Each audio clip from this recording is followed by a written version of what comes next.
Saudara-saudara yang terkasih, kita lanjutkan seri kita dalam tanda-tanda akhir zaman. Di dalam 2 Timotius pasal 3 ayat 3 dikatakan, orang-orang di akhir zaman akan membenci yang baik. Ini adalah tanda yang ke-14 yang akan kita lihat dari nats ini. Di sepanjang sejarah, orang mengetahui hal ini baik, hal ini tidak baik, hal ini benar, dan hal ini salah. Bagaimana manusia mengetahuinya? Dengan hati nurani. Tentunya hati nurani tidak sempurna, dan kadang-kadang hati nurani kita tidak begitu sempurna, jadi kita masih punya Alkitab yang dapat kita lihat ini baik dan ini tidak baik. Sebagai contoh, membunuh. Orang yang tidak pernah membaca Alkitab juga tahu bahwa kita tidak bisa pergi ke sana kemari dan membunuh orang lain. Itu salah. Nyawa itu spesial. Nyawa itu dari Tuhan. Tidak bisa membunuh. Sekalipun orang tidak mengetahui Alkitab, mereka mengetahui hal itu. Dan tentunya, dengan Alkitab kita akan mengerti dengan jelas. Bahkan 10 hukum Allah dikatakan, jangan engkau membunuh. Jadi manusia mengetahui yang baik dan yang salah. Dan kita mengetahui ini untuk melindungi nyawa. Dan hal ini hal yang baik. Siapapun yang melindungi nyawa bayi, Anda melindungi bayi dari pembunuhan, itu hal yang baik. Anda melindungi istri Anda, ibu Anda dari pembunuhan, itu hal yang baik. Anda melindungi keluarga Anda dari pembunuhan, itu hal yang baik. Semua orang tahu itu. Ada yang baik, ada yang salah. Anda lindungi baik, Anda tidak lindungi tidak baik. Tapi sekarang ini kehidupan sedikit berbeda. Mengapa orang sangat menghormati para dokter? Karena para dokter adalah orang yang melindungi nyawa kita dari penyakit, melindungi kita dari sekarat karena sakit dan masalah lain. Tugas dokter kita ketahui adalah untuk menyelamatkan nyawa sebisa mungkin. Itulah mengapa kita menghormati para dokter.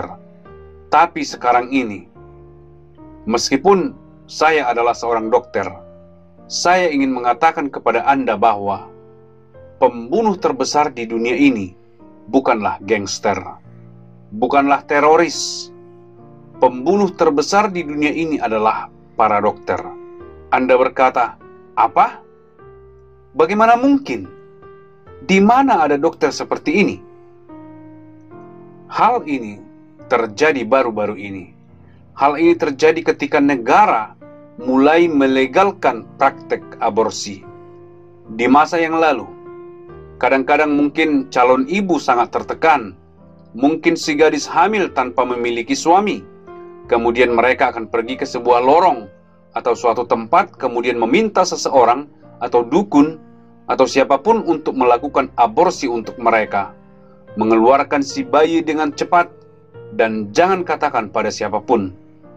Ini memalukan. Saya tahu itu salah. Bayi itu dari Tuhan.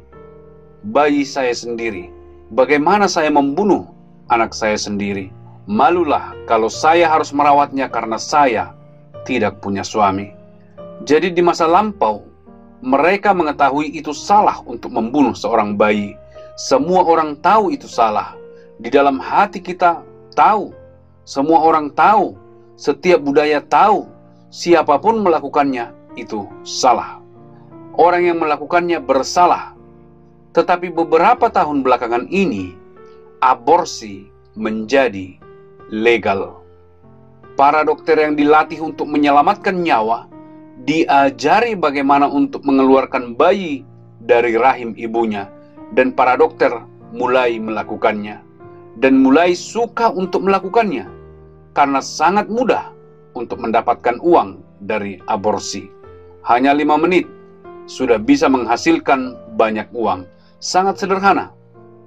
Saya bisa mengatakannya kepada Anda karena saya seorang dokter. Jadi apa yang terjadi adalah, sekarang ini di banyak negara, jumlah bayi yang dilahirkan hidup dan bisa digendong dengan jumlah bayi yang diaborsi kadang-kadang sama. 100 bayi lahir, 100 bayi yang dibunuh. Dari semuanya statistik yang resmi 20%, yang artinya 1000 bayi yang lahir, 200 orang yang dibunuh oleh para dokter secara legal. Jangan dulu berbicara yang ilegal. Jadi ada banyak sekali bayi yang tidak berdosa dibunuh setiap hari oleh para dokter. Saya sudah melihatnya dengan mata saya sendiri.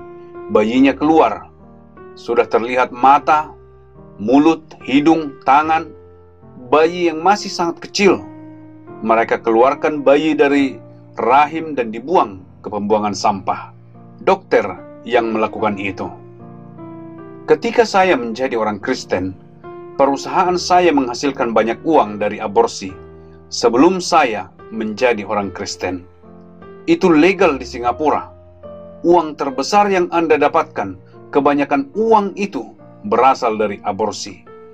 Ketika saya menjadi seorang Kristen, saya berkata, tidak boleh menghasilkan uang dari membunuh bayi-bayi. Tahukah Anda apa yang terjadi? Orang tidak memandang Anda dokter yang baik. Anda dokter yang baik karena tidak membunuh. Orang memandangnya, Anda dokter yang buruk. Kenapa Anda tidak melakukannya? Semua orang melakukannya. Ini membantu orang. Ini membantu para ibu untuk tidak memiliki terlalu banyak anak. Saya katakan, mengapa Anda tidak makan pil supaya tidak punya bayi? Mengapa harus membunuh bayi ini? Tidak. Anda dokter yang buruk. Anda lihat di sini, pada akhir zaman, orang akan membenci orang yang melakukan yang baik. Jadi pembunuh terbesar di dunia ini adalah para dokter. Siapa yang kedua? Pembunuh terbesar kedua adalah para ibu. Di akhir zaman ini, kita berpikir bahwa seharusnya si ibu harus menyayangi bayinya, benar? Banyak ibu yang pergi ke dokter dan berkata, tolong singkirkanlah bayiku ini. Aku tidak mau bayi ini. Setelah itu mereka mengeluarkan bayi itu dan dibuang di tong sampah. Si ibu yang mengatakan kepada dokter. Dan jika Anda seorang dokter yang mengatakan kepada si ibu, jangan seperti itu. Ini bertentangan dengan Tuhan.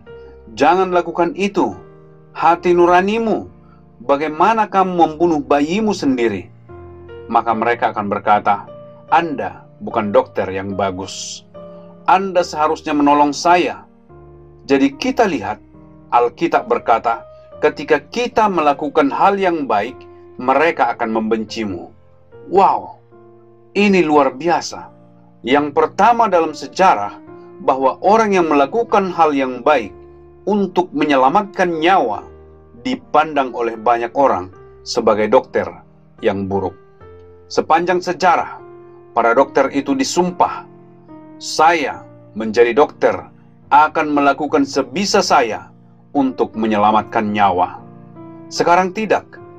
Membunuh, uang yang banyak, uang yang mudah. Jadi sekarang ini apabila Anda menjadi dokter yang tidak melakukan praktik aborsi, maka Anda dokter yang buruk. Orang akan membenci Anda.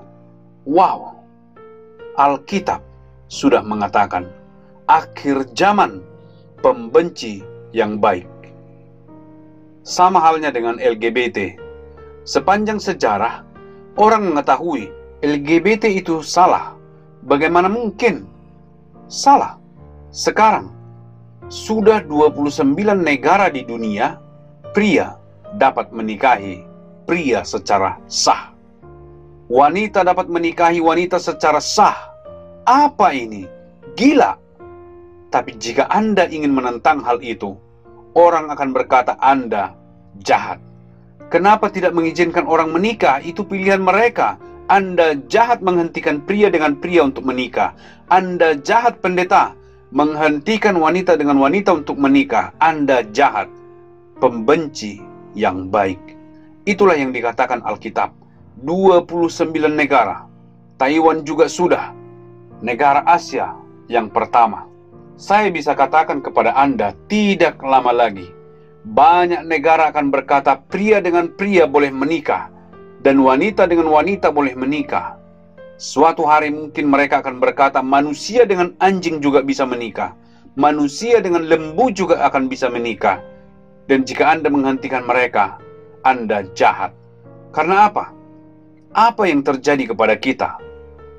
Alkitab sudah katakan, pada akhir zaman, kita, dunia, akan menjadi pembenci yang baik. Mengejutkan, tapi nyata. Saudara-saudari yang terkasih, saya berharap Anda mengetahui, ini adalah tanda-tanda dari akhir zaman. Anda dan saya hidup di akhir zaman. Sadarlah, Yesus akan datang segera. Apakah Anda sudah siap?